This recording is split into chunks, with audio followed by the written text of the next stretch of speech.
What's up, YouTube? Welcome to the channel. Well, I don't have nothing new and exciting today, but it's a day. Worked hard all week so far. Haven't had time to work on the truck much. Runs great. Gotta love it. I haven't had any issues out of it at all. So I'm super happy with that. I did add something to the back window of the truck that I think is suitable for what the truck is. I do like this truck. So yeah, anyway, let me show you what it is. I got this sticker probably about a year ago, and mosquitoes chewing on my hand. Anyway, I got this the sticker about a year ago. I ordered it from InShaneDesigns.com. No endorsement there. I've gotten several vinyl stickers from there. This being one of them. I've got my Street Truck 785 YouTube logo is from InShane Designs, and I put it on the truck. You can see it's got a few little air bubbles in it, but it'll be fine. I don't mind. Obviously, put on my toolbox. I did get this truck. There's the carnage from the exhaust modifications. I did get this truck so I could use it as a work truck. It is the replacement for the street truck sitting over there all lonely and currently being undriven. Maybe, I don't know yet. I haven't decided what I'm going to do with that yet. Right now it's currently undrivable because of the hailstorm. The state of Kansas has suspended the registration on that pickup truck because the insurance company totaled it out due to hail damage. And the insurance company is battling with the state of Kansas because the state of Kansas supposedly is only cosmetic damage, so it should not require a salvage title or a restricted license plate or whatever, salvage rebuilt title. Supposedly it's not supposed to be required for cosmetic damage only, and which is i.e. hailstorm. That's good old Kansas for you. I love the weather here most of the time. The rain don't bother me. I like it. It's worth it. But yeah, so the street truck is Street Truck 1.0 is out of commission, and Street Truck 2.0 is doing absolutely wonderful. So we're gonna go on ahead and give you a little rundown of this Holley system I put on here. So it comes with this, which I gotta run the wire yet. I haven't figured out what I'm gonna do with it. But it comes with this thing right here. Let's see if I can get you set up here. And basically what I gotta do, or what I've figured out that I need to do with this system, I've seen a lot of videos where guys have an issue with this thing firing up. The only issue is if I try to start it immediately instead of just turning the key on, wait for the system to boot. Once it's booted, fires right up.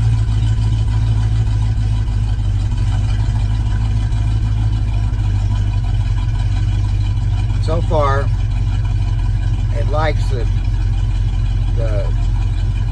air-fuel ratio set exactly where it's at right now, because that's where it seems to run. But you got your AFR here, your ignition timing, which this is not monitoring timing. I don't know why it's moving. Then your IAC, which is idle air control, your RPM, duty cycle. This is the map sensor, or manifold absolute temperature. Battery voltage. This is your throttle. and this is your coolant temperature. And so far, I mean, it works great. The throttle response is pretty decent. I have no complaints. So we'll walk around here and I'll let you get a look at the final product. It is running a little fat.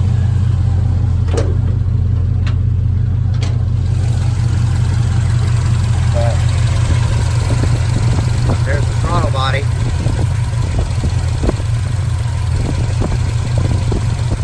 Yeah, it works pretty good.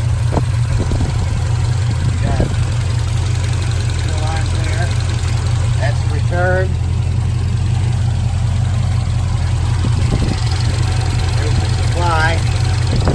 And obviously my throttle linkage. I cleaned the engine up pretty good. I took the PCV valve out. These are crankcase vents here. So with these here, that is not required. Essentially what those do is cause vacuum leak. You have your PCV valve in and your crankcase is vented. It can't build pressure in there and or hold vacuum, so to speak. Then it creates a vacuum leak through the crankcase, which can cause your engine to run bad or poorly or build excessive carbon buildup inside the crankcase. Listen to them Flowmasters. Oh, that baby sounds good. So essentially, that's what the PCV valve does. Something's vibrating. Maybe the exhaust vibrating the stuff in the bed of my truck. Maybe, you never know. So anyway, it works so far. It works perfectly. I mean, and it's, as far as I'm concerned, I have absolutely nothing to complain about with it. That is my short tutorial review of the Sniper EFI system that I put on this truck. I'm super happy with it. The fuel pump is on the frame rail. I had to replace the fuel sending unit in the tank, and it burns a lot of gas just idling. I had to replace the fuel pressure or the fuel sending unit in the tank, not the pressure regulator, because this truck doesn't have one. It's built into the throttle body. Because the Holley fuel pump would not pull the gas through the old sock that was on the old sending unit, and it was just as easy to go order one, a whole new thing, and put it in there and hook it up. That way it works, and I don't have to worry about it not working later. Yes, I smoke a lot, but I mean, I can't complain. I love it. It's an awesome system. It just works so well. Here in the intake manifold is the temperature sending unit, which is right there where it runs out, goes into the throttle body. Everything works. Over here, I mounted my main fuse and fuel pump relay are mounted right there, and they run out. Wire goes down, connects to the fuel pump, and then it comes out, goes into the throttle body system, and then runs out. And then over here, I put in a rubber grommet and siliconed it in, and run my wire for my control unit and my main power ignition source run through there and into the dash of the truck. And then over here I've got my positive, negative lead here, and then this is the negative from the fuel pump, which, reading the instructions, it says I can either go to a frame ground, or I can run directly to the battery. I had enough wire, I ran it to the battery. It works pretty good. And it was actually super easy. If you come down over here,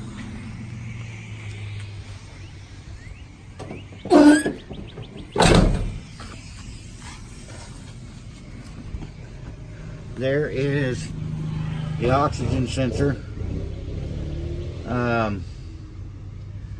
The provided clamps that came with this system, one of them broke, and the other one didn't go small enough to clamp to this 2-inch pipe. So I welded it on, which it works perfectly. It doesn't seem to leak or anything. So I guess I must have welded it right. Heaven forbid if I know how to weld. I did change the oil. It's got a brand new oil filter on it. Don't give me no flack for buying a Fram filter. It's not staying. I am going to be changing the oil again, probably a couple more times. So yeah, the tranny is a little weak. It's sluggish going into reverse, but that's alright. I have another transmission for it. No harm, no foul. So the wire runs up, goes over the top of the bell housing and up and into the back of the throttle body unit. Super easy. Oh. So, once again, I can't rave enough. This Sniper EFI system is totally awesome. I mean, I'm still working on getting the bugs worked out of the tuning. I'm slowly leaning it out just a little bit to try and improve fuel mileage. I mean, keep in mind, this is an 800 CFM throttle body, so it is dumping a lot of air and fuel into this 355 or whatever it is. I'm sure it's bored at least 30 over. I haven't gotten my bore scope out and looked in there and scraped the top of the piston or nothing to see if it's bored over or not. I'm probably not going to. I've got another 350 that I'm going to build and put in this, and then I will take this 350 out and I will build it and put it up for a spare. That way I know what's in it. I don't know what's in this engine. I have no idea what kind of cam it is. I don't know anything about it other than it was rebuilt at one point in time or another. As judging from the amount of grease on the engine, it was rebuilt and ran a lot after it was rebuilt. So, which I'm not complaining. It runs. It's getting me around, gets me back and forth to work, gets horrible gas mileage. I love it. I'm getting too old to be sitting on the ground.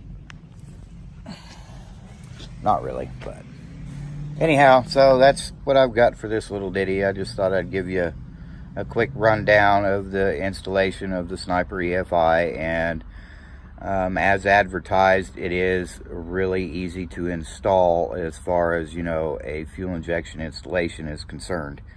There's really only 4 wires to hook up, and you plumb your fuel system in, set up your return, which I can show you real quick what I did with my return. The instructions say you can go right into the filler neck, but my return line is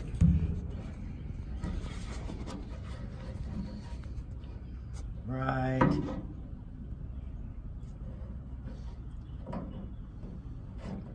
there. So I put it right in the filler neck. It makes it kind of difficult to put gas in it. You got to put it in just right or it'll keep shutting the pump off. No big deal. If I had it all to do over again, and I probably would have just put it in the tank, but I didn't want to drill into the tank. That could be kind of a hazardous condition, and it was a lot easier just to pull that filler neck out of it, drill a hole in it, mount the fitting, hook up the hose. It's all AN fittings. I believe they to be AN-6 fittings. You could correct me in the comments if I'm wrong. I don't know.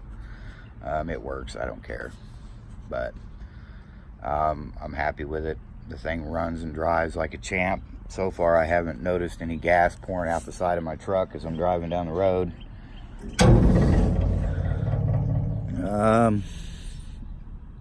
Yep, it's pretty dry in there. But anyhow, so a little quick rundown of the installation. Once I said before, now I'm starting to feel like a broken record. I'd like to thank you for watching. If you like my attitude, go ahead and give me a thumbs up. Like, subscribe, comment. Ring the bell down there on the corner next to the subscribe button, and you will get notified anytime that I upload any videos of this truck, that truck, or any other project that I'm currently working on. Y'all have fun.